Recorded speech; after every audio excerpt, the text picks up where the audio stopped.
Olá, gente! Sejam bem-vindos ao canal do Dicas, Terceiro Setor. Meu nome é Suzana Matos, é um prazer ter você com a gente aqui. Muito obrigada por fazer parte desse canal, por estar assistindo os vídeos, estar participando das atividades, dos vídeos que são postados, comentando, interagindo, mandando e-mail. Isso é bacana porque nos alegra e nos incentiva. Gente, vocês devem estar ouvindo um barulho de furadeira, né?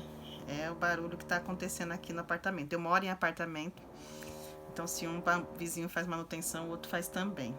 Um dia a gente vai ter um técnico de som para tirar essa questão aqui. Eu ainda não sei mexer nisso não sou craque em rede social. Se tiver alguém aí que é e quiser me ajudar, vai ser bem-vindo. Entre em contato comigo aí, viu? Tá bom? Se quiser ser um voluntário para ajudar a gente a editar os vídeos, será muito bem-vindo. Muito bem, algumas pessoas pediram para eu falar também sobre certificações, né? Certificações, a importância delas para o terceiro setor, para o empreendimento e aquilo que a gente está desenvolvendo e almejando. E certificações nada mais são do que habilitações da organização ou do empreendimento, do projeto, para alguma função específica, e algumas delas podem trazer isenções também para a organização.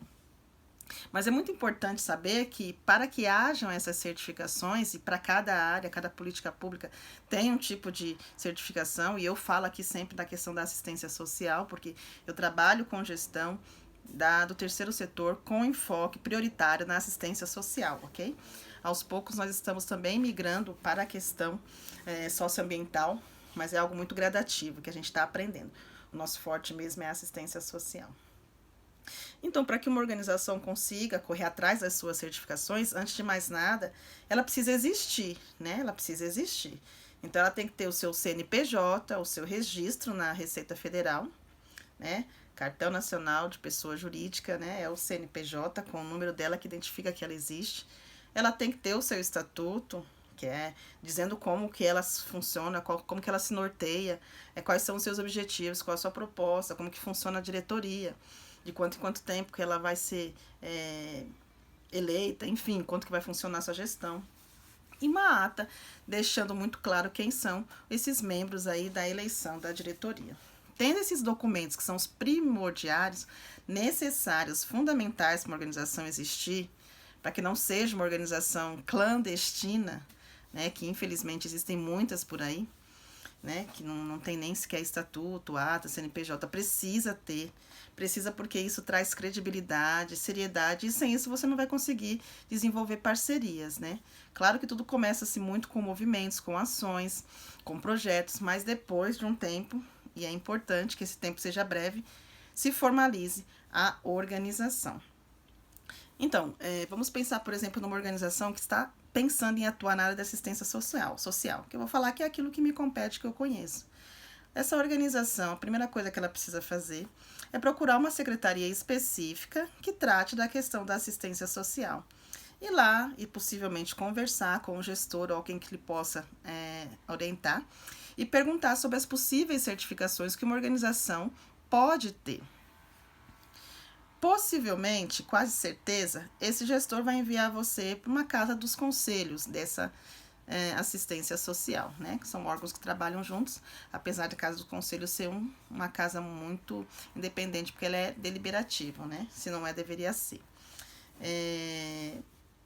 Um consultivo e deliberativo, né? E aí, chegando nessa casa dos conselhos, você vai procurar a pessoa responsável, presidente, de preferência, uma secretária, e vai também dizer aquilo que você almeja. Olha, eu vim em busca de certificações. Então, a primeira coisa a fazer é, o município precisa saber que você existe, o município precisa saber que o seu trabalho é sério, o município precisa saber que aquilo que você faz está de acordo com a legislação, que lhe compete dentro da política pública de assistência social ou não. E para isso, gente, existem várias legislações, existem várias documentações. E assim, eu não sou assistente social, não sou advogada, minha parte é de gestão, mas eu vou deixar links aqui para você ler e saber o que deve desenvolver ou não. Para conhecer e saber, por exemplo, lei orgânica da assistência social, normas de RH, como contratar, equipe técnica. Então, assim, existem regras e normas para tudo. Então, você, para trabalhar na assistência social, você simplesmente não abre uma ONG, faz um projeto e trabalhe lá sem ter pessoas específicas. Até o quadro de RH existe uma quantidade mínima e técnicos específicos que precisam ter para que haja esse reconhecimento de que um trabalho é realmente um trabalho social de acordo com as legislações. Então, existem legislações, portarias, enfim, todas essas que são lançadas no Diário Oficial. E você conversando na Secretaria de Assistência ou na Casa dos Conselhos do seu município, eles devem passar para você essas orientações. Se não passarem, é importante que fique no pé, que você cobre, porque você quer e está ali se propondo a fazer um trabalho de parceria com o município. Lembra-se que o terceiro setor é isso? Não é nem o primeiro, o Estado, não é nem o segundo, o mercado das empresas, mas é o terceiro que está ali procurando apoiar, dando sustento de suprir uma demanda que não consegue ser executada nem pelo primeiro, completamente pelo primeiro, nem pelo segundo setores. E aí o terceiro setor entra em parceria para tentar cooperar com isso. Em Guarulhos, como é que funciona? Né? Se você é na assistência social, a primeira coisa você vai se certificar com o CMAS. Certificação é o Conselho Municipal de Assistência Social, perdão. Em São Paulo eles usam muito o termo COMAS, né? Eu acho interessante, em São Paulo é o COMAS mesmo, que é a mesma coisa, Conselho Municipal de Assistência Social, ou seja, o conselho está reconhecendo, e é um grupo de pessoas, tem a presidência, secretaria, conselheiros, tal, está reconhecendo a sua organização que desenvolve um trabalho social. E como que eles vão fazer isso? Geralmente por meio de uma avaliação técnica, uma visita na instituição, vão ver se os espaços físicos estão adequados, vão ver se as salas estão apropriadas para atender aquele público, se for criança, se for família, se for adolescente. Então tem toda uma regra, gente. Percebe que o negócio é sério, não é simplesmente chegar e falar, cair de paraquedas, vou fazer trabalho. Por isso que o terceiro setor se profissionalizou. É simplesmente sair desenvolvendo assistencialismo sem saber o que fazer, não ter começo, meio e fim. É importante que tudo que a organização faça fique registrado, como relatórios, né? Vou falar mais para frente sobre isso, a importância de se fazerem relatórios. Alguns relatórios, no caso assim, das certificações, tem que ser relatórios técnicos, e para isso você precisa ter um técnico ou dois específicos. Basicamente, uma assistente social precisa ter, ou um assistente social, né? A gente vê muito mais mulher, não vê tantos homens, né, na assistência social. Mas é importante ter, porque é um profissional qualificado, que sabe usar as terminologias, sabem produzir todos esses relatórios técnicos e necessários para essas parcerias e certificações. Um psicólogo, quando possível, para assessorar, mas um assistente social de primeiro momento já daria conta de fazer isso para suprir a demanda dessas certificações. E aí, depois, isso é enviado, toda essa documentação, calhamaço de documentações, né, com diretoria, documento da diretoria, enfim, aquilo for necessário e solicitado por cada secretaria e conselho, caso de conselhos, isso é enviado para aprovação.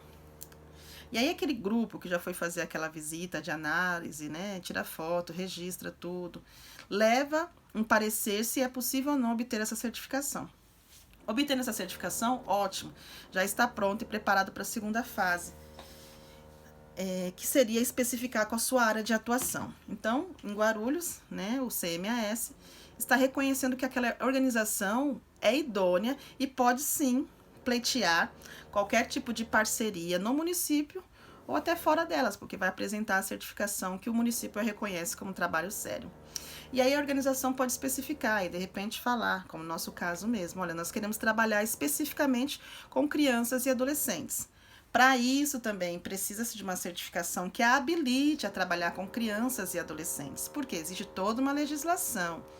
Nossa, Suzana, que negócio complexo. Sim, percebe que não é só abrir a porta e receber criancinhas, dar docinhas e balinhas, né, e contar historinhas. Não, não é só isso. Né? Existe toda uma proposta do que desenvolver, de um trabalho de oficinas socioeducativas com propostas de impactos, né, de transformação na vida dessas crianças e desses adolescentes. E para essa certificação específica de criança, chamam-se de, aqui em Guarulhos, no mundo todo, né, no Brasil todo, perdão, de CMDCA. Conselho Municipal dos Direitos da Criança e do Adolescente.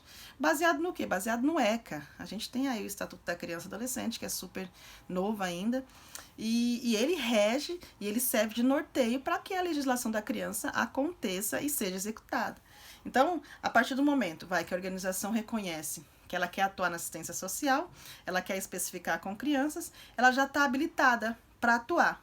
E aí, a mesma coisa, CMDCA, enviam-se relatórios, faz-se visitas, analisa se os passos estão adequados para atender criança, Por exemplo, lugares com muita escada, lugares que não tenham rampa, lugares, por exemplo, que não tem acessibilidade, enfim, fica difícil de você desenvolver um trabalho com muita qualidade, dependendo da faixa etária que você quer atender e que a legislação permite também, tá bom?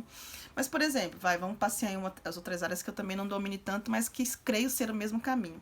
Se você quer atuar na área de educação, para obter também o conselho da educação, são os mesmos procedimentos e talvez até mais rígidos, né?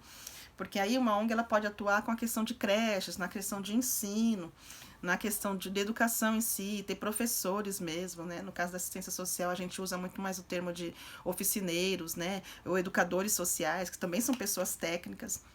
Mas na educação especificamente tem que ter a formação aí na área de pedagogia e ter o conhecimento próprio para poder atuar.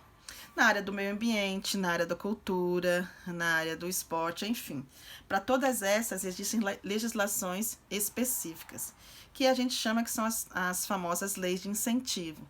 Então, por exemplo, no caso da criança e do adolescente, é possível você obter uma lei de incentivo por meio do FUNCAD, que é o Fundo Municipal da Criança e do Adolescente. Então, se apresenta um projeto, você quer trabalhar com criança e com adolescente, se esse projeto for aprovado pela Casa dos Conselhos, junto com a Secretaria de Assistência Social, você recebe uma verba para atuar durante um período mínimo de 6 meses, máximo de 12 meses, para você poder atuar dentro dessa sua área específica aí, determinada.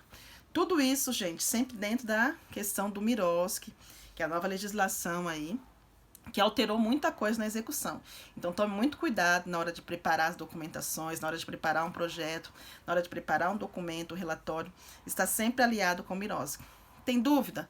Liga para um contador, liga para um advogado, liga para uma organização que já está atuando há muito tempo e vá ver como é que funciona, Suzana, para que tudo isso? Para que todas essas documentações? Olha, para dar credibilidade. Porque quando isso acontece, você vai ver que nós vamos falar mais para frente sobre fazer visitas em empresas. Quando você for em empresas, existem setores específicos, geralmente de marketing, relações públicas, responsabilidade social, né? ESG, agora que está muito na moda usando esse termo, e é um novo termo agora utilizado, né? Elas vão pedir todas essas documentações, e se a gente não tiver, a gente perde a oportunidade de a gente receber uma possível doação. Isso tudo gera credibilidade. Eu falei de algumas certificações, mas existem outras, por exemplo, como utilidade pública municipal, que é a certificação que o município reconhece que aquela organização está idônea para desenvolver a sua atividade no município. Né? E com isso gera-se credibilidade para ela diante das empresas do município. Então pensa você chegar numa empresa no seu município e falar, não, o prefeito reconhece que nós somos uma organização idônea e com isso nós podemos adquirir doações, isenções, enfim, diversas coisas que a gente pode adquirir por meio de todas essas certificações que a gente acaba tendo. Muito conhecida também uma certificação chamada SEBAS, e a SEBAS é uma certificação que muitas organizações sonham em ter. E SEBAS nada mais é do que, eu vou ler aqui, né, que está escrito, é o certificado da entidade beneficente da assistência social. Ele é concedido pelo governo federal, ok? Para as organizações sem fins lucrativos, que atuam na área da assistência social, educação ou saúde. E em que consiste basicamente isso? Em que consiste basicamente a questão do SEBAS? Consiste basicamente em você receber essa certificação, que é um processo bem burocrático, calhamaço. Se em nível municipal você já havia muitos documentos, envia. Em nível estadual e federal, você envia muito mais documentos. Nem sempre acontece visitas, pode acontecer monitoramento, mas é bom estar preparado e deixar tudo em ordem a vida da organização, porque pode aparecer.